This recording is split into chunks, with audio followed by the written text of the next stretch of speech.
ভারত চীন দুদেশের সঙ্গেই বাংলাদেশ কৌশলগত সম্পর্ক রেখেছে বলে মন্তব্য করেছেন সাবেক পররাষ্ট্র সচিব অধ্যাপক শহীদুল হক।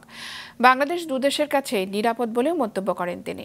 সকালে রাজধানীর গুলশানে বাংলাদেশ ভারত চীন সম্পর্ক নিয়ে এডিটর্স গিল্ডের আলোচনায় তিনি এসব কথা বলেন।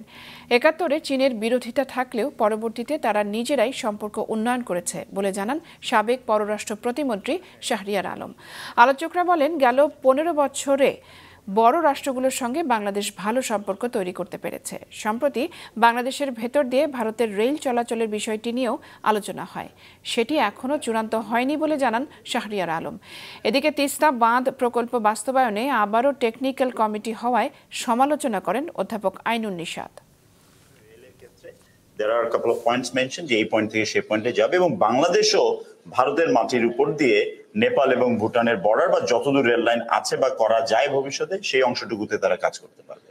তো এখানে কোনো অ্যাম্বিগুইটি নেই, এবং বলা হয়েছে যে জুলাই থেকে চালু হয়ে যাবে না, সেটারও কোনো সম্ভাবনা নেই।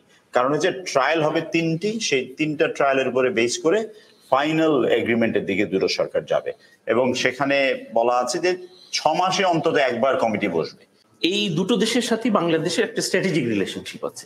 স্ট্র্যাটেজিক রিলেশনশিপ হলো 360 ডিগ্রি রিলেশনশিপ, যে সব বিষয়ে আলোচনা হবে, সব বিষয়ে গুরুত্ব পাবে এবং সব বিষয়ে সম্পর্ক তৈরি হবে।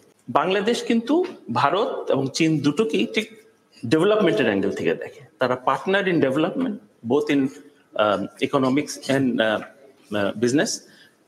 এই দুটো দেশই কিন্তু বাংলাদেশকে ডিফেন্স এবং সিকিউরিটি লেন্স থেকে দেখে।